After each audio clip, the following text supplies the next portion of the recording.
ओम शांति। अज है 29/4/2022 ਦੀ ਸਾਕਾਰ ਬਾਪ ਦਾਦਾ ਜੀ ਦੀ ਮੁਰਲੀ। ਅੱਜ ਬਾਪ ਦਾਦਾ ਜੀ ਨੇ ਕਿਹਾ, ਮਿੱਠੇ ਬੱਚੇ, ਕੁਝ ਵੀ ਸਹਿਣ ਕਰਨਾ ਪਵੇ, ਲੇਕਿਨ ਇਸ ਅੰਤਿਮ ਜਨਮ ਵਿੱਚ ਪਵਿੱਤਰ ਜ਼ਰੂਰ ਬਣਨਾ ਹੈ। ਬਾਪ ਨੂੰ ਪਵਿੱਤਰਤਾ ਦੀ ਹੀ ਮਦਦ ਚਾਹੀਦੀ ਏ।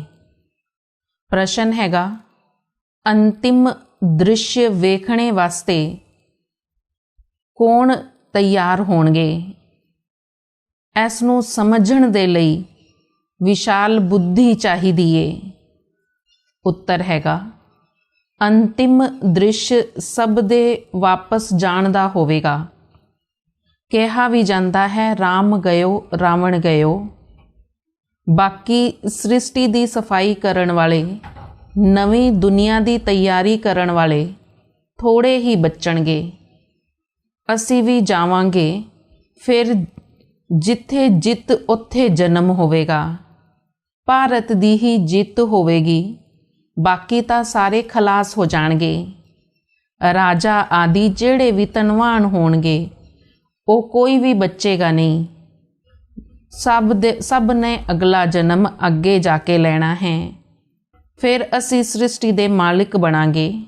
यह समझण दे लई बड़ी विशाल बुद्धि चाहिदी है। गीत हैगा, नैनहीन नूं राह विखाओ प्रभु। ओम शांति। बच्चियां ने गीत सुनिया, कहंदे भी हन, हे प्रभु असी अन्ने हां, दर दर पग पग ठोकरां खांदे रहने आ। अपने नूं आपे ही आखदे हन, असी अन्ने दी औलाद अन्ने हाँ। हे प्रभु आओ, आके सानू राह विखाओ। गुरुआं दे दर, मंदिरां दे दर ते, नदियां दे तर ते धक्के ही खांदे रहंदे हन।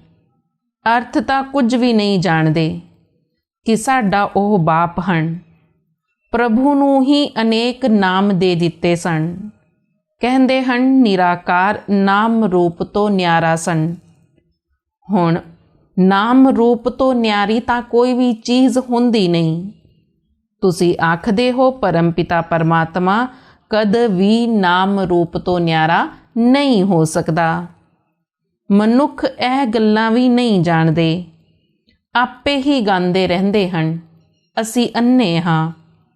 बाप आके जदों सब नूं रास्ता दसदे ने तां सज्जे हो जांदे हन। बाप जिहड़ा ज्ञान दे सागर हन, ओह तुहानू बच्चियां नू पढ़ांदे हन।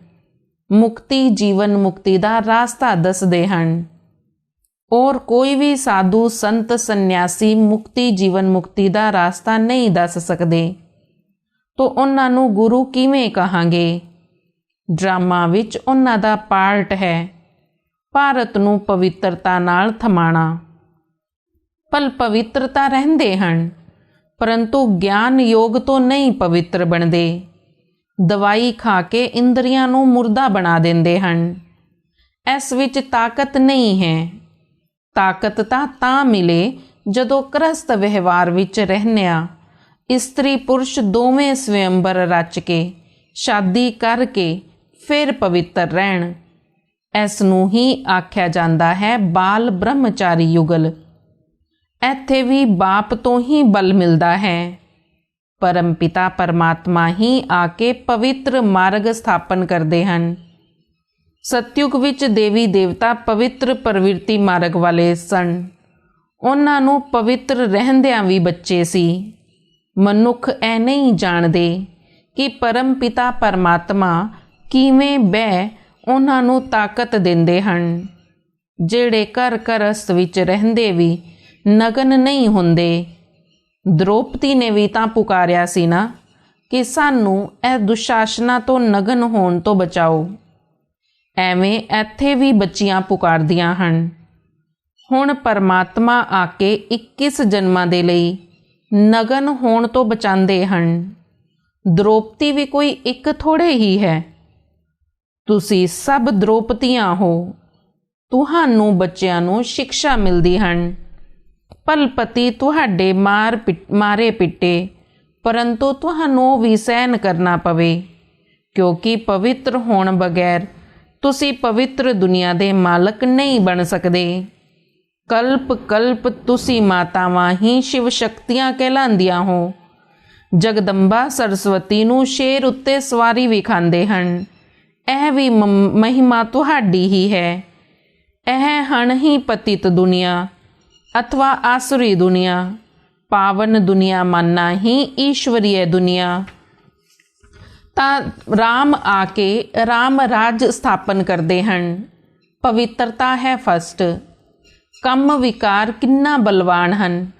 चंगे चंगे मनुख भी कह देंदे हन इंपॉसिबल हन जो कोई पवित्र रह सके। अरे सतयुग विच तां देवी देवतावां संपूर्ण निर्विकारी हुंदे ने। तुसी ही ते महिमा उन्हां दी गांदे हो। आप सर्वगुण संपन्न हो, असी तां नीच पापी हाँ। तो उन्हां नू बनाण वाला कोई तो होवेगा ना। बाप संगम युग ते आके सतयुग दी स्थापना करदे हन। बाप ही आके आसुरी दुनिया नू दैवी दुनिया बनांदे हन। लोग ते पतित दा अर्थ भी नहीं समझदे। अरे तुसी पुकारदे हो असी सारे पतित हाँ। हे पतित पावन आओ, आके सानू पावन बनाओ। भारत पवित्र सी तां डबल सिरताज सी। हुण तुसी हर एक दी बायोग्राफी नू जाणदे हो। हुण तुसी बाप दे बने हो। तुहानू गॉडफादर ही बुद्धि विच आना चाहिदा है। ओह बाप सन निराकार, परम धाम दे रहण वाले। इहो जे बाप नू तां बिल्कुल भी भुलना नहीं चाहिदा। पर मनुख तां जाणदे ही नहीं। मनुख इस समय बहुत दुखी हन। मौत दा देखो किन्ना डर लगदा है। हुण बाप आखदे हन मौत सामने खड़िया है। पहले खून दी नदियां बहणगी, फिर दुध दी नदियां बहणगी। हुण बाप तुहानू विषय सागर तो निकाल शीर सागर विच ले जांदे हन। लक्ष्मी नारायण शीर सागर सतयुग विच सन। ਇੱਥੇ ਤਾਂ ਦੁੱਧ ਪੀਣ ਦੇ ਲਈ ਵੀ ਨਹੀਂ ਮਿਲਦਾ, ਪਾਊਡਰ ਮਿਲਦੇ ਹਨ। ਸਤਯੁਗ ਵਿੱਚ ਕੋਈ ਵੀ ਚੀਜ਼ ਦੀ ਕਮੀ ਨਹੀਂ ਰਹਿੰਦੀ। ਬਰੋਬਰ ਭਾਰਤ ਪਹਿਲੇ ਸਵਰਗ ਸੀ, ਹੁਣ ਨਰਕ ਬਣ ਪਿਆ ਏ। ਇੱਕ ਦੋ ਨੂੰ ਦੱਸਦੇ ਹੀ ਰਹਿੰਦੇ ਹਨ। ਸ਼ਕਲ ਮਨੁੱਖਾਂ ਦੀ, ਪਰੰਤੂ ਚਲਨ ਬਿਲਕੁਲ ਗੰਦੀ ਹੋ ਪਈ ਏ। ਇੱਕ ਦੋ ਨੂੰ ਲੜਦੇ ਝਗੜਦੇ ਰਹਿੰਦੇ ਹਨ। ਹੈ ਹੀ ਸਣ ਪਾਪ ਆਤਮਾਵਾਂ ਦੀ ਦੁਨੀਆ। ਤਾਂ ਸਦਾਚਾਰੀ ਕਿੱਥੋਂ ਆਏ? ਕੋਈ ਤਾਂ ਦਾਨ ਪੁੰਨ ਵੀ ਕਰਦੇ ਹਨ ਕਿ ਅਸੀਂ ਸਦਾਚਾਰੀ ਹੋ ਜਾਵਾਂਗੇ। ਦਾਨ ਪੁੰਨ ਕਰਨੇ ਨਾਲ ਕਦੇ ਕੋਈ ਸਦਾਚਾਰੀ ਨਹੀਂ ਹੁੰਦੇ। ਹੁਣ ਤਾਂ ਸਭ ਰਾਵਣ ਦੀ ਮੱਤ ਤੇ ਸਨ। ਦੇਵਤਾ ਕਿੰਨੇ ਪਵਿੱਤਰ ਸੁਖੀ ਸਨ। ਰਾਮ ਰਾਜ੍य ਅਤੇ ਰਾਵਣ ਰਾਜ੍य ਕਿਸ ਨੂੰ ਕਿਹਾ ਜਾਂਦਾ ਹੈ ਇਹ ਵੀ ਨਹੀਂ ਜਾਣਦੇ। ਰਾਮ ਰਾਜ ਚਾਹੁੰਦੇ ਹਨ, ਪਰੰਤੂ ਉਹ ਕੌਣ ਸਥਾਪਨ ਕਰਦੇ ਹਨ ਇਹ ਨਹੀਂ ਜਾਣਦੇ। ਇਸ ਸਮੇਂ ਮਨੁੱਖਾਂ ਨੂੰ ਜੋ ਵੀ ਪੈਸੇ ਦੋ ਉਸ ਤੋਂ ਪਾਪ ਹੀ ਕਰਦੇ ਰਹਿੰਦੇ ਹਨ, ਕਿਉਂਕਿ ਹੈ ਹੀ ਸਣ ਪਾਪ ਆਤਮਾਵਾਂ ਦੀ ਦੁਨੀਆ। ਹੁਣ ਤੁਹਾਨੂੰ ਚੱਲਣਾ ਹੈ ਬਾਪ ਜੀ ਦੀ ਸ਼੍ਰੀਮਤ ਤੇ।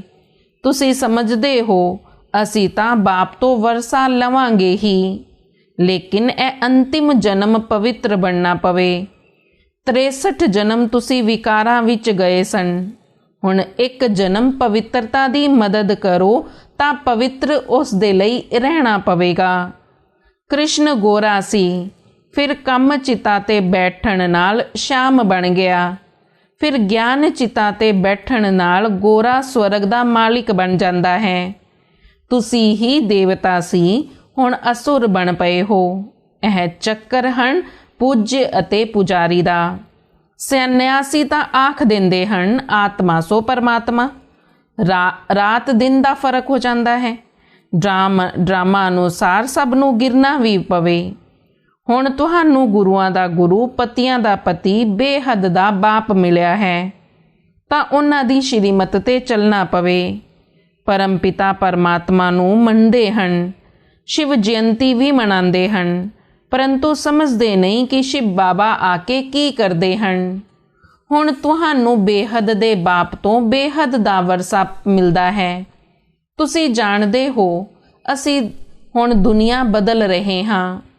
ਤੁਸੀਂ ਆਖਦੇ ਹੋ ਅਸੀਂ ਸੰਨਿਆਸੀਆਂ ਨੂੰ ਵੀ ਪਵਿੱਤਰ ਰਹਿ ਕੇ ਵਿਖਾਵਾਂਗੇ।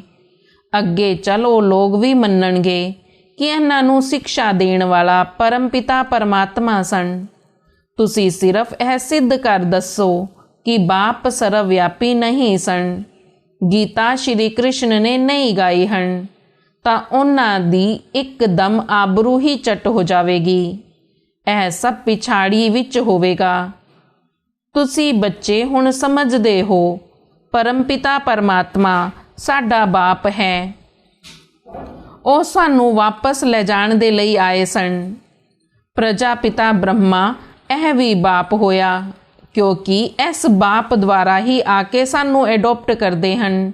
ਬ੍ਰਹਮਾ ਹੀ ਬ੍ਰਾਹਮਣ ਪੈਦਾ ਕਰਦੇ ਹਨ। ਬ੍ਰਾਹਮਣ ਵਰਣ ਹਨ ਸਭ ਤੋਂ ਉੱਚਾ। ਸ਼ਿਵ ਬਾਬਾ ਦੇ ਮੁੱਖ ਵੰਸ਼ਾਵਲੀ ਬ੍ਰਾਹਮਣ, ਉਹ ਹਨ ਕੁੱਖ ਵੰਸ਼ਾਵਲੀ। ਬਾਪ ਜੀ ਦੀ ਸ਼੍ਰੀਮਤ ਤੇ ਚੱਲਣ ਤੋਂ ਤੁਸੀਂ ਪਾਵਨ ਬਣਦੇ ਹੋ। ਦੇਹਦਾਰੀਆਂ ਨੂੰ ਭੁੱਲ ਜਾਣਾ ਹੈ। ਮਿਹਨਤ ਹੈ ਨਾ। ਹੁਣ ਨਾਟਕ ਪੂਰਾ ਹੁੰਦਾ ਹੈ। ਜੋ ਵੀ ਐਕਟਰਸ ਹਨ ਸਭ ਚਲੇ ਜਾਣਗੇ, ਬਾਕੀ ਥੋੜੇ ਰਹਿਣਗੇ। ਕਿਹਾ ਵੀ ਜਾਂਦਾ ਹੈ ਰਾਮ ਗਇਓ ਰਾਵਣ ਗਇਓ, ਬਾਕੀ ਬਚੇਗਾ ਕੌਣ? ਦੋਵੇਂ ਤਰਫ ਦੇ ਥੋੜੇ ਥੋੜੇ ਹੀ ਬਚਣਗੇ, ਬਾਕੀ ਸਭ ਵਾਪਸ ਚਲੇ ਜਾਣਗੇ। ਫਿਰ ਮਕਾਨ ਆਦਿ ਬਣਾਉਣ ਵਾਲੇ, ਸਫਾਈ ਕਰਨ ਵਾਲੇ ਹੀ ਬਚਦੇ ਹਨ। ਸਮਾਂ ਤਾਂ ਚਾਹੀਦਾ ਹੈ ਨਾ। ਫਿਰ ਅਸੀਂ ਵੀ ਚਲੇ ਜਾਵਾਂਗੇ। ਤੁਹਾਨੂੰ ਰਜਾਈ ਵਿੱਚ ਫਿਰ ਜਨਮ ਮਿਲੇਗਾ। ਉਹ ਫਿਰ ਸਫਾਈ ਕਰਦੇ ਹਨ। ਬਾਪ ਨੇ ਆਖਿਆ ਹੈ ਜਦੋਂ ਤੱਕ ਜੀਣਾ ਹੈ ਤਦੋਂ ਤੱਕ ਇਹ ਅੰਮ੍ਰਿਤ ਪੀਂਦੇ ਰਹਿਣਾ ਹੈ। ਭਾਰਤ ਦੀ ਹੀ ਜਿੱਤ ਹੁੰਦੀ ਹੈ। ਫਿਰ ਜਿੱਥੇ ਜਿੱਤ ਉੱਥੇ ਜਨਮ ਹੋਵੇਗਾ, ਬਾਕੀ ਉਹ ਸਭ ਖਲਾਸ ਹੋ ਜਾਣਗੇ। ਤੁਸੀਂ ਬੱਚੇ ਹੁਣ ਡਬਲ ਅਹਿੰਸਕ ਬਣਦੇ ਹੋ। ਤੁਸੀਂ ਜਾਣਦੇ ਹੋ ਅਸੀਂ ਕੋਈ ਵੀ ਹਿੰਸਾ ਨਹੀਂ ਕਰ ਸਕਦੇ। ਇੱਥੇ ਤਾਂ ਡਬਲ ਹਿੰਸਾ ਹੈ। ਸਤਯੁਗ ਵਿੱਚ ਕਿਸੇ ਵੀ ਪ੍ਰਕਾਰ ਦੀ ਹਿੰਸਾ ਨਹੀਂ ਹੁੰਦੀ। ਉਹਨਾਂ ਨੂੰ ਸਵਰਗ ਕਿਹਾ ਜਾਂਦਾ ਹੈ। ਬਾਪ ਆਖਦੇ ਹਨ ਤੁਸੀਂ ਸਮਝਦੇ ਹੋ ਨਾ, ਇਹ ਗਿਆਨ ਸ਼ਾਹੂਕਾਰਾਂ ਦੇ ਲਈ ਮੁਸ਼ਕਿਲ ਹਨ। ਬਾਪ ਹਨ ਗਰੀਬ ਨਿਵਾਜ਼, ਸ਼ਿਵ ਬਾਬਾ ਹਨ ਦਾਤਾ। ਇਹ ਮਕਾਨ ਆਦਿ ਵੀ ਸਭ ਤੁਹਾਡੇ ਲਈ ਹੀ ਬਣਾਉਂਦੇ ਹਨ। ਬਾਪ ਆ ਕੇ ਕਹਿੰਦੇ ਹਨ ਮੈਂ ਤੁਹਾਨੂੰ ਵਿਸ਼ਵ ਦਾ ਮਾਲਿਕ ਬਣਾਉਂਦਾ ਹਾਂ, ਮੈਂ ਤਾਂ ਨਹੀਂ ਬਣਦਾ। ਤੁਸੀਂ ਫਿਰ ਨਵੇਂ ਮਕਾਨ ਵਿੱਚ ਬਹਿੰਦੇ ਹੋ। ਇਹ ਬਾਬਾ ਕਹੇ ਮੈਂ ਤਾਂ ਨਹੀਂ ਬਹਿੰਦਾ। ਬਾਪ ਆਖਦੇ ਹਨ ਮੈਂ ਨਹੀਂ ਬਹਿੰਦਾ ਤਾਂ ਤੁਸੀਂ ਕਿਵੇਂ ਬਹੋਗੇ? ਸ਼ਿਵ ਬਾਬਾ ਕਹਿੰਦੇ ਹਨ ਮੈਂ ਤਾਂ ਅਭੋਗਤਾ ਹਾਂ, ਅਸੋਚਤਾ ਹਾਂ। ਅਭੋਗਤਾ ਅਸੋਚਦਾ ਦਾ ਅਰਥ ਕੀ ਹੁੰਦਾ ਹੈ ਇਹ ਵੀ ਹੁਣ ਤੁਸੀਂ ਜਾਣ ਗਏ ਹੋ। ਅੱਛਾ, ਮਿੱਠੇ ਮਿੱਠੇ ਸਿਕਿਲ ਦੇ ਬੱਚਿਆਂ ਪ੍ਰਤੀ ਮਾਤ ਪਿਤਾ ਬਾਪ ਦਾਦਾ ਜੀ ਦਾ ਯਾਦ ਪਿਆਰ ਅਤੇ ਗੁੱਡ ਮਾਰਨਿੰਗ। ਰੂਹਾਨੀ ਬਾਪ ਦੀ ਰੂਹਾਨੀ ਬੱਚਿਆਂ ਨੂੰ ਨਮਸਤੇ। ਰੂਹਾਨੀ ਬੱਚਿਆਂ ਦੀ ਰੂਹਾਨੀ ਬਾਪ ਦਾਦਾ ਜੀ ਨੂੰ ਦਿਲ ਅਤੇ ਜਾਨ, ਸਿੱਖ ਅਤੇ ਪ੍ਰੇਮ ਨਾਲ ਨਮਸਤੇ ਨਮਸਤੇ ਨਮਸਤੇ ਜੀ। ਧਾਰਨਾ ਦੇ ਲਈ ਮੁੱਖ ਸਾਰ ਹੈ। ਹੁਣ ਨਾਟਕ ਪੂਰਾ ਹੋ ਰਿਹਾ ਹੈ, ਇਸ ਲਈ ਵਾਪਸ ਘਰ ਚੱਲਣਾ ਹੈ। ਇਸ ਲਈ ਪਾਵਨ ਜ਼ਰੂਰ ਬਣਨਾ ਹੈ। ਕਦੇ ਵੀ ਕੋਈ ਵੀ ਦੇਹਧਾਰੀ ਨੂੰ ਯਾਦ ਨਹੀਂ ਕਰਨਾ। ਬਾਪ ਤੋਂ ਬਲ ਲੈ ਕੇ ਇਸ ਅੰਤਿਮ ਜਨਮ ਵਿੱਚ ਇਸਤਰੀ ਪੁਰਸ਼ ਨਾਲ ਰਹਿੰਦਿਆਂ ਵੀ ਪਵਿੱਤਰ ਬਣ ਕੇ ਦਿਖਾਣਾ ਹੈ। ਬੇਹੱਦ ਦਾ ਬਾਪ ਮਿਲਿਆ ਹੈ ਤਾਂ ਉਸ ਦੀ ਸ਼੍ਰੀਮਤ ਤੇ ਜ਼ਰੂਰ ਚੱਲਣਾ ਹੈ। ਅੱਜ ਦਾ ਵਰਦਾਨ ਹੈ ਆਪਣੇ ਦੇਵਤਾਈ ਸੰਸਕਾਰਾਂ ਨੂੰ ਇਮਰਜ ਕਰਕੇ ਦਿਵਯਤਾ ਦਾ ਅਨੁਭਵ ਕਰਨ ਵਾਲੇ ਵਿਅਰਥ ਤੋਂ ਇਨੋਸੈਂਟ ਅਵਿਦਿਆ ਸਵਰੂਪ ਭਵ। ਜਿਹੜੇ ਆਪ ਬੱਚੇ ਆਪਣੇ ਸਤਯੁਗੀ ਰਾਜਾਈ ਵਿੱਚ ਸੀ ਤਾਂ ਵਿਅਰਥ ਅਤੇ ਮਾਇਆ ਤੋਂ ਇਨੋਸੈਂਟ ਸੀ। ਇਸ ਲਈ ਦੇਵਤਾਵਾਂ ਨੂੰ ਸੰਤ ਅਥਵਾ ਮਹਾਨ ਆਤਮਾ ਆਖਿਆ ਜਾਂਦਾ ਹੈ। ਤਾਂ ਆਪਣੇ ਉਹੀਓ ਸੰਸਕਾਰ ਫਿਰ ਤੋਂ ਇਮਰਜ ਕਰੋ। ਵਿਅਰਥ ਦੀ ਅਵਿਦਿਆ ਕਰ ਦਿਓ। ਸਮੇਂ, ਸਵਾਂਸ਼, ਬੋਲ, ਕਰਮ ਸਭ ਨੂੰ ਵਿਅਰਥ ਦੀ ਅਵਿਦਿਆ ਅਰਥਾਤ ਇਨੋਸੈਂਟ ਬਣ ਜਾਓ। ਜਦੋਂ ਵਿਅਰਥ ਦੀ ਅਵਿਦਿਆ ਹੋਵੇਗੀ ਤਾਂ ਹੀ ਦਿਵਯਤਾ ਆਪੇ ਹੀ ਔਰ ਸਹਿਜ ਅਨੁਭਵ ਹੋਵੇਗੀ। ਇਸ ਲਈ ਕਦੇ ਵੀ ਇਹ ਨਹੀਂ ਸੋਚੋ ਕਿ ਪੁਰਸ਼ਾਰਥ ਤੇ ਕਰ ਹੀ ਰਹੇ ਸਨ, ਲੇਕਿਨ ਪੁਰਸ਼ ਬਣ ਇਸ ਰਥ ਦੁਆਰਾ ਕਾਰਜ ਕਰਾਓ। ਇੱਕ ਵਾਰ ਦੀ ਗਲਤੀ ਦੁਬਾਰਾ ਰਿਪੀਟ ਨਾ ਕਰੋ। ਸਲੋਗਨ ਹੈਗਾ, ਰੂਹਾਨੀ ਗੁਲਾਬ ਉਹ ਸਨ ਜੋ ਕੰਡਿਆਂ ਦੇ ਵਿੱਚ ਰਹਿੰਦੇ ਹੋਏ ਵੀ ਨਿਆਰੇ ਅਤੇ ਪਿਆਰੇ ਰਹਿੰਦੇ ਹਨ। ਰੂਹਾਨੀ ਗੁਲਾਬ ਉਹ ਸਨ ਜਿਹੜੇ ਕੰਡਿਆਂ ਦੇ ਵਿੱਚ ਰਹਿੰਦੇ ਹੋਇਆਂ ਵੀ ਨਿਆਰੇ ਅਤੇ ਪਿਆਰੇ ਰਹਿੰਦੇ ਹਨ। ਓਮ ਸ਼ਾਂਤੀ।